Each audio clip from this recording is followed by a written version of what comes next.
Les outils classiques d'analyse économique sont-ils adaptés aux bouleversements mondiaux actuels? Le dollar va-t-il chuter? Céder sa place aux monnaies virtuelles? Pourquoi la Chine et la Russie engrangent-elles depuis quelques années autant d'or? Pour avoir des réponses claires à ces questions complexes, nous avons rencontré James Rickards.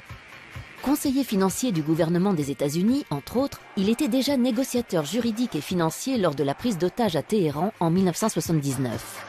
Directeur d'une banque d'affaires à New York, Rickards conseille des fonds d'investissement privés. Et aujourd'hui, il s'inquiète du désarroi des gens plus modestes sur lesquels la crise a fait des ravages. Après le succès en 2011 de Currency Wars, où il faisait de la question monétaire un enjeu de sécurité nationale, Rickards envisage aujourd'hui un nouveau scénario catastrophe dans The Death of Money, la mort de l'argent. Selon lui, seules les nations et les individus qui anticiperont la situation survivront au chaos qui s'annonce. Beaucoup de choses peuvent faire office d'argent. Des tas de choses ont servi de monnaie d'échange. Quand on parle d'argent aujourd'hui, on pense bien sûr au dollar, à l'euro. Historiquement, c'est l'or qui a dominé les échanges pendant des millénaires. Mais au fil du temps, à travers le monde, on a utilisé des plumes, des coquillages, des marques de toutes sortes. L'argent prend bien des formes, mais elles ont tout un trait commun, la confiance. Quand on a confiance dans une monnaie d'échange, c'est de l'argent. Si cette confiance disparaît, ce n'est plus de l'argent. Voilà le propos de mon nouveau livre, La mort de l'argent. Dans quelles circonstances le monde pourrait-il perdre confiance dans le dollar? Down 127 points from yesterday. Atlanta Gas 7, down 86 points. Bonza International 9, down 45 points.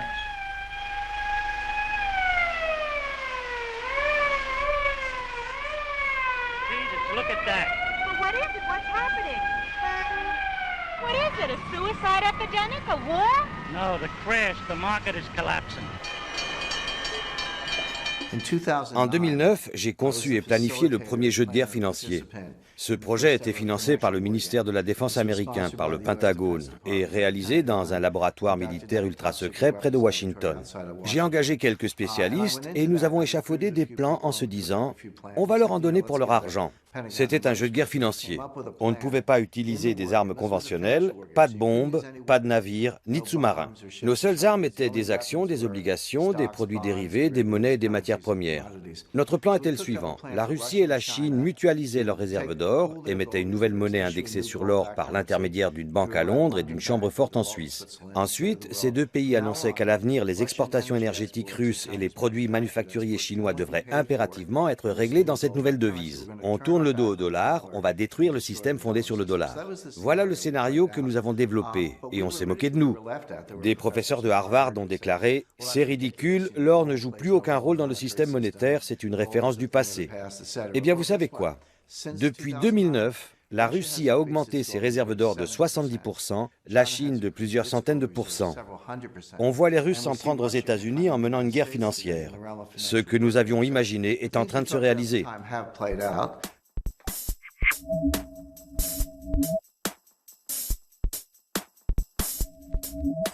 La parole est d'argent, alors parlons-en.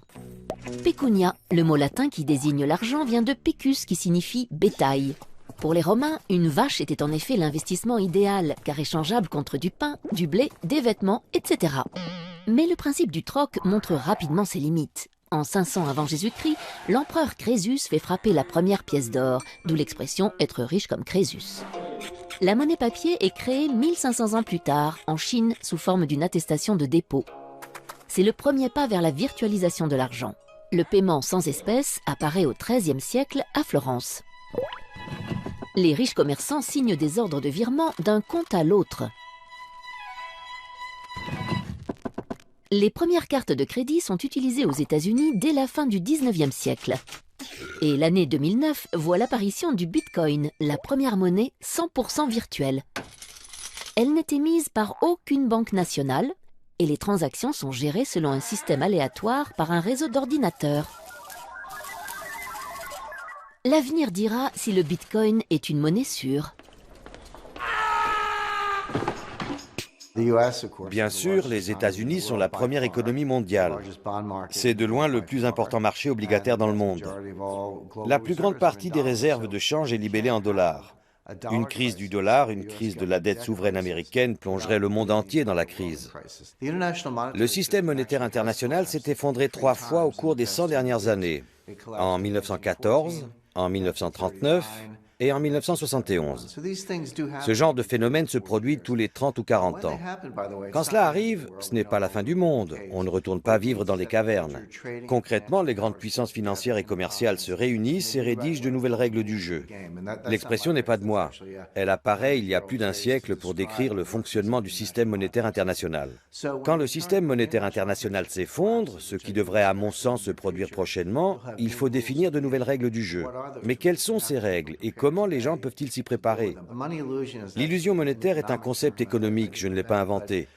Concrètement, quand un gouvernement commence à faire tourner la planche à billets, l'inflation n'apparaît pas partout de la même façon. C'est un peu comme jeter un caillou dans une mare, les ondes de choc se propagent graduellement. Les individus qui sont proches de la création de la monnaie, les banquiers et les gérants astucieux de fonds de placement, en sont informés les premiers et ils achètent des actifs. Puis les ondes se propagent et l'inflation se généralise. On constate une inflation de certains actifs, un accroissement des prix à la consommation. Quand l'investisseur lambda entre en scène, il est trop tard. La valeur de la monnaie a été détruite et les gens bien informés ont accaparé toute la richesse. L'illusion monétaire caractérise la première phase, quand la situation paraît prometteuse alors que l'on fait juste tourner la planche à billets. Plus tard, l'illusion se dissipe.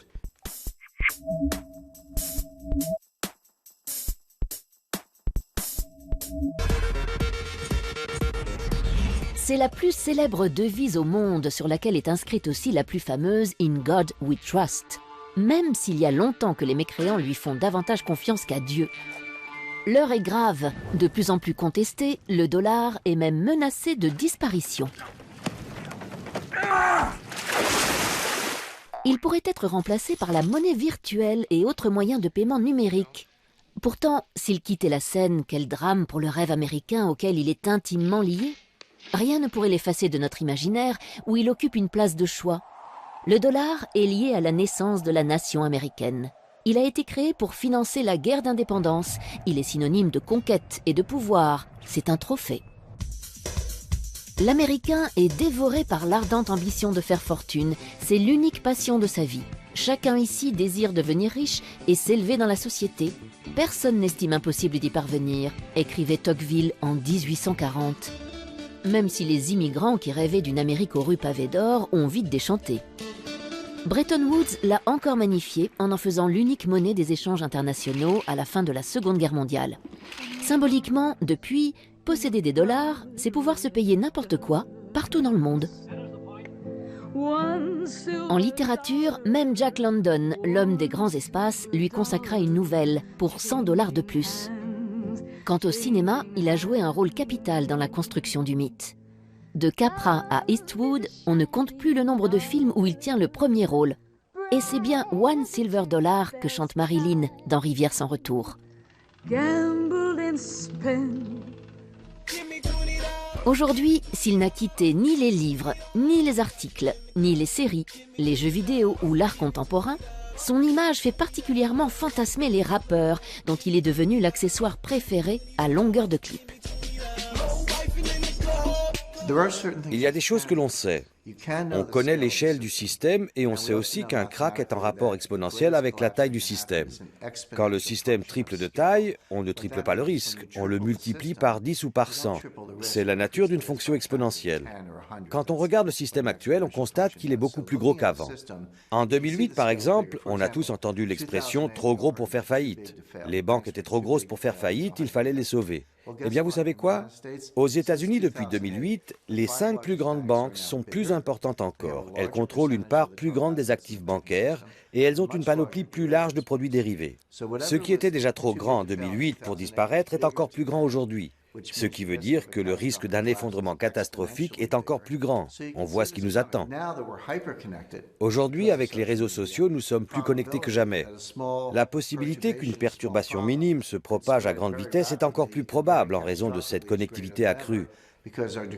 Si un nombre suffisant d'individus, ce que l'on appelle le seuil critique, est atteint, les agents économiques commencent à changer de comportement en fonction des réactions d'autres agents. Voilà le seuil critique. Il varie d'un individu à l'autre. Mais s'il est atteint, alors des événements mineurs peuvent se propager et causer un effondrement systémique, comme un flocon de neige peut provoquer une avalanche. En d'autres termes, pour qu'un tel phénomène se produise, il faut que les agents soient connectés, il faut qu'ils communiquent. Sans cette connectivité et cette communication, on ne risque pas un changement de comportement à grande échelle.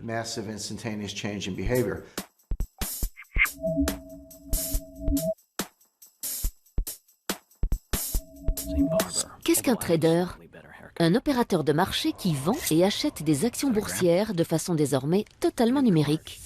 Depuis quelques années, il est devenu un personnage sulfureux et romanesque, comme un bandit ou un justicier.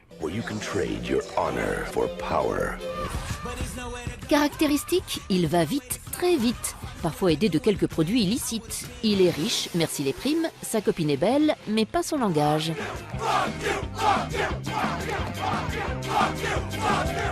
Selon le psychologue Robert Hare, 10% des traders peuvent être qualifiés de psychopathes, pourcentage 10 fois plus élevé que dans l'ensemble de la population.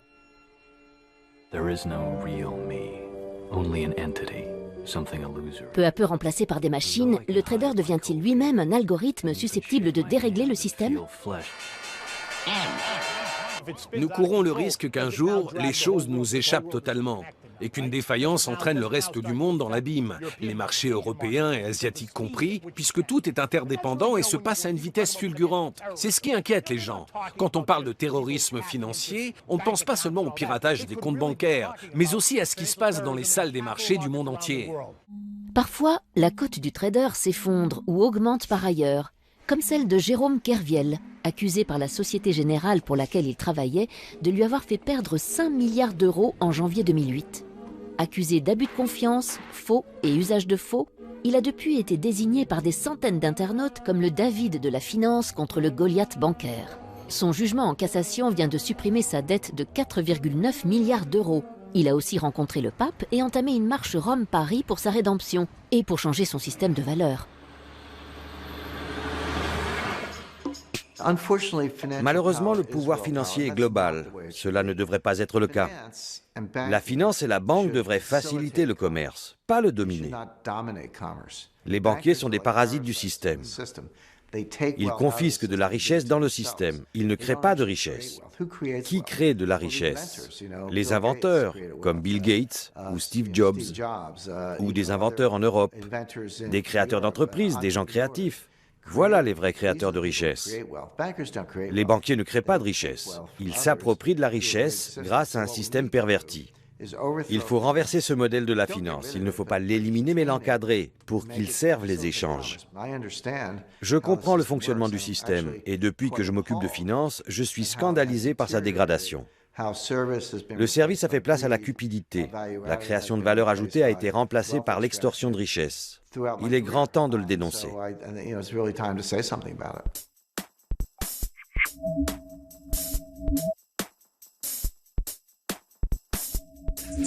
Qui se souvient du Bancor, un nom poétique pour une monnaie qui n'a jamais vu le jour? Imaginé par le grand économiste britannique John Maynard Keynes, le Bancor se voulait le nouvel étalon monétaire international émis par un organisme indépendant.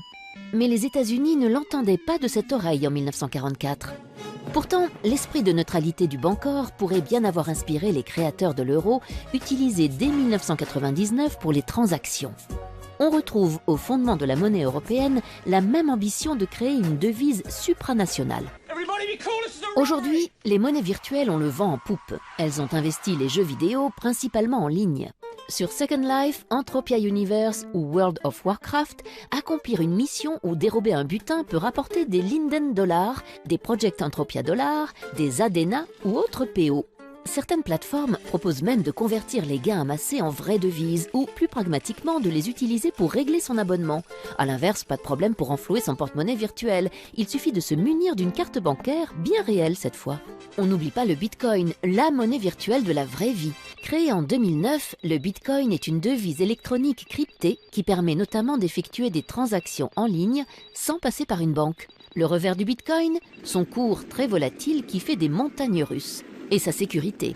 Ainsi, 650 000 bitcoins, soit près de 300 millions d'euros, se seraient volatilisés suite au dépôt de bilan de la plateforme d'échange de bitcoins Mt. Gox ces dernières semaines. Enfin, pour ceux qui ont prévu de voyager prochainement sur Mars, PayPal vient de lancer PayPal Galactic, un système de monnaie universelle qui permettra de faire ses courses dans l'espace. On parle beaucoup du Bitcoin en ce moment, cette monnaie virtuelle ou numérique. Mais le dollar est une monnaie numérique, l'euro aussi. On a peut-être quelques billets dans notre portefeuille, mais la très grande majorité des transactions est numérique. Le seul instrument financier qui n'est pas numérique, c'est l'or. Le Bitcoin est sans doute une forme de devise. Je ne nie pas qu'il intervient dans des transactions, qu'il est thésaurisé. C'est une unité de compte de la richesse, donc il satisfait aux critères d'une devise. Mais faut-il craindre une rupture de la confiance? Le problème avec le Bitcoin, c'est qu'il n'a pas encore parcouru un cycle. Nous ne savons pas vraiment comment il pourrait se comporter. Il y a des tas de gens qui perdent de l'argent, il y a des escroqueries, des bitcoins qui disparaissent. La sécurité du système est sujette à caution.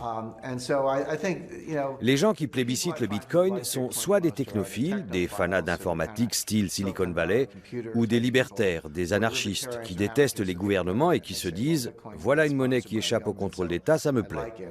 Je leur réponds « Ne soyez pas naïfs. Le gouvernement voit tout. On sait depuis l'affaire Snowden que rien n'échappe au pouvoir en place. Le gouvernement suit sans doute attentivement ce phénomène. Il est possible que le Bitcoin en tant que devise disparaisse, mais que la technologie qu'il a engendrée survive à travers certaines applications. Il y a une dimension financière et une dimension technologique dans les paiements par mobile. Il y a des milliards de gens dans le monde qui possèdent un téléphone mobile. Ils n'ont pas de ligne filaire, ils n'ont pas de compte en banque, mais ils ont un téléphone mobile. Quand on peut utiliser son téléphone pour effectuer des règlements en ligne, par le biais d'une carte de crédit, même si vous n'avez qu'un compte en banque à peu de frais, même si vous n'avez pas de compte titre, vous avez votre mobile, un peu d'argent sur votre compte, vous pouvez faire des paiements. Je peux vous transférer de l'argent, vous pouvez m'en envoyer. L'industrie des règlements par téléphone mobile se développe très rapidement. Elle est en train de bouleverser la finance. Toute cette connectivité est formidable, mais il faut comprendre que plus nous sommes connectés, plus le système prend de l'importance et plus on accroît le risque d'un effondrement catastrophique. C'est le revers de l'économie en réseau.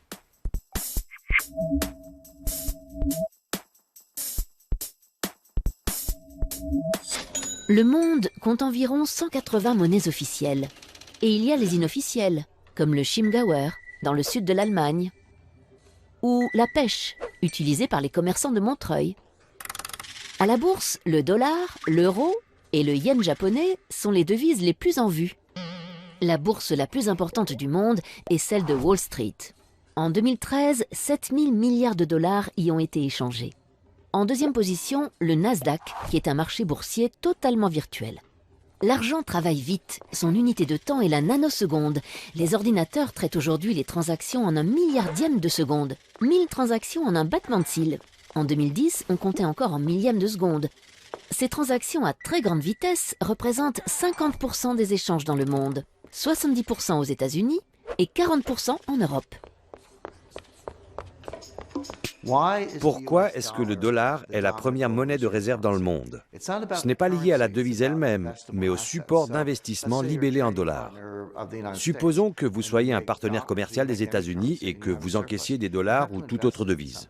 Ce surplus, il faut l'investir. Le marché des obligations américaines, les bons du Trésor, est le seul marché au monde assez important pour pouvoir absorber l'épargne mondiale. Les Chinois détiennent 4 000 milliards de dollars de réserves de change. Mais il faut aussi compter le Japon, Taïwan, toutes les grandes puissances commerciales. Collectivement, cela représente des milliers de milliards de dollars. Tout cet argent est placé en bons du Trésor américain, non pas parce que les gens adorent ces obligations, mais parce que c'est le seul marché assez grand pour absorber ces liquidités. Si on examine le marché de la dette souveraine en Europe, il est comparable au marché américain. Mais il est morcelé. Il n'existe pas d'eurobonds. Il y a des obligations d'État allemandes, françaises, italiennes, hollandaises. Si on avait un marché unique, s'il existait des eurobonds, garantis par le crédit de la zone euro, ce marché serait plus important que celui des bons du Trésor américain. Dans quelques années, pas tout de suite, dans 2 ou 3 ans, ce marché européen existera et l'euro remplacera le dollar comme monnaie de réserve, si le système ne s'effondre pas d'ici là. Dans un monde qui ne subit pas d'effondrement, vous verrez une appréciation de l'euro. Dans un monde qui s'effondre, aucune monnaie ne sera épargnée, pas même l'euro. You're pathetic, trying to be like us. We're not trying to be like you idiot. We're much stronger than you are anyway. Our currency's the best. No, we are. No one's want to trade with you anyway. You want to bet, huh? Yes, I want to bet. You want to take that? Yes, I want to bet. People don't get quiet and go back to sleep or there will be no pocket money. No bailout and no loans. Sorry, Daddy. En matière de sagesse économique, j'apprécie par-dessus tout Angela Merkel. C'est la seule dirigeante qui comprend l'économie parce qu'elle n'est pas économiste. C'est une scientifique. Comme je l'ai expliqué, il faut aborder l'économie avec des outils scientifiques, pas de la pseudoscience. Le keynésianisme, la théorie de l'équilibre général, la valeur à risque, tous les modèles et les techniques qui sont utilisés dans la finance et la gestion du risque sont de la pseudoscience. Ils ne correspondent pas à la réalité. La théorie des systèmes complexes, la théorie des réseaux, l'analyse de la distribution du pouvoir sont des modèles qui reflètent la réalité. Angela Merkel est une scientifique, elle comprend ces phénomènes. Et elle comprend aussi que l'Europe doit être restructurée. Elle assume un rôle dirigeant dans ce domaine. En fait, toutes les grandes régions économiques, l'eurozone, les États-Unis, le Japon et la Chine doivent être restructurées. Mais seule l'Europe procède à des ajustements structurels. Les autres régions s'en remettent à des solutions monétaires, à un ajustement des liquidités.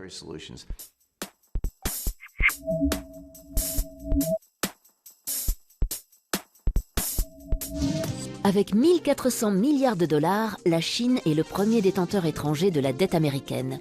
Or, il existe une blague connue parmi les banquiers. Si tu dois 1 million à quelqu'un, tu as un problème. Si tu lui dois 1 milliard, c'est lui qui a un problème. La Chine et les États-Unis, c'est un peu comme une entreprise qui voit son plus gros client s'enfoncer dans l'insolvabilité. Faut-il lui prêter toujours plus en espérant qu'il va se refaire une santé, ou bien accepter sa perte et passer à autre chose? Autre problème, le client paye avec du papier qu'il imprime à volonté. Si la Chine s'affranchit brutalement du dollar, c'est l'effondrement du billet vert. Si elle le garde, c'est l'effritement de ses réserves de change. Sa tactique, c'est donc de s'en débarrasser en douce. Une désaméricanisation progressive. C'est au moment de la crise du shutdown, en octobre dernier, que la Chine a mis en garde les USA en leur signifiant qu'elle allait réduire au maximum son exposition au dollar américain. Malgré les risques géopolitiques que cela comporte, la Chine a revendu en décembre 2013 pour presque 50 milliards de bons du Trésor américain. L'acheteur devient ainsi vendeur massif. En parallèle, la Chine mise sur l'or, car plus le dollar s'affaiblit, plus le cours de l'or monte, tant et si bien que la Chine est devenue en moins de 3 ans le premier consommateur mondial d'or devant l'Inde. La somme des réserves d'or de la République populaire de Chine a atteint une valeur record de 3 820 milliards de dollars. Pour éviter la crise diplomatique, le président du Fonds souverain chinois a simplement déclaré « Avec la future reprise de l'économie américaine, l'attrait de la dette américaine s'affaiblit. À long terme, ce n'est plus un bon investissement. » Reprise de l'économie américaine, oui ou non? Dans tous les cas, l'empire du milieu semble préparer l'après-dollar. En fait, les Chinois sont les plus grands fans du dollar. Nous leur devons tellement de dollars qu'ils veulent un dollar fort. Mais si nous dévaluons le dollar, que va-t-il arriver au cours de l'or? Il va monter. Les Chinois ont une couverture pour ce risque. Si le dollar perd de la valeur, ils gagneront de l'argent sur l'or. La Chine achète de l'or pour couvrir son exposition au dollar. J'engage les investisseurs à les imiter. Si c'est bon pour les Chinois, c'est bon pour tout le monde. Aux États-Unis, quand on parle des vieilles fortunes, on pense à des fortunes accumulées depuis un siècle ou un peu plus, comme celles des Rockefeller ou des Kennedy. Mais en Europe, les vieilles fortunes remontent à 4 ou 5 siècles. J'étais à Rome, il y a peu, devant le Palazzo Colonna. Les Colonna sont riches depuis le XIIIe siècle. La fortune de cette famille remonte à 800 ans. Ça, c'est une vieille fortune.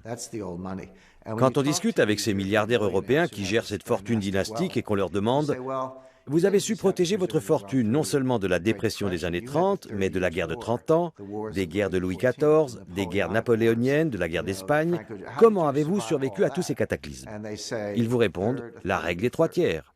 Un tiers en or, un tiers en œuvres d'art, un tiers en propriété foncière. » Prenons l'exemple de Warren Buffett. Warren Buffett a toujours dit du mal de l'or. Mais qu'a-t-il fait? Il y a quelques années, il a acheté les chemins de fer Burlington Northern Santa Fe. Il a acheté tout le réseau, il l'a privatisé. Il n'est plus coté en bourse. Qu'est-ce que c'est une compagnie de chemin de fer? Ce sont des actifs durables, des rails, des droits de passage, des concessions minières, du matériel roulant, des aiguillages, des signaux. Une compagnie de chemin de fer, c'est un gros paquet d'actifs durables. Comment est-ce qu'une compagnie de chemin de fer gagne de l'argent? En transportant des biens durables, du maïs, du blé, du charbon, de l'acier, du pétrole. Une compagnie de chemin de fer, ce sont des actifs durables qui transportent des biens durables. Quand Warren Buffett fait cela, les gens disent « Warren Buffett aime bien les actions des entreprises de transport ». Pas du tout. Il investit ses dollars dans des actifs durables. N'écoutez pas ce qu'ils disent, observez ce qu'ils font. Where is here? Sorry, I can only look for businesses. Si Apple était un État, préféreriez-vous vivre en Chine ou en Apple? Les promesses du néolibéralisme se matérialisent dans les objets stylisés du géant de l'informatique. Alors, Steve Jobs ou Deng Xiaoping? L'artiste allemand Christian von Borries pose la question dans son film iPhone China. Square le rencontre à Berlin. Rendez-vous dimanche prochain à 13h sur Arte.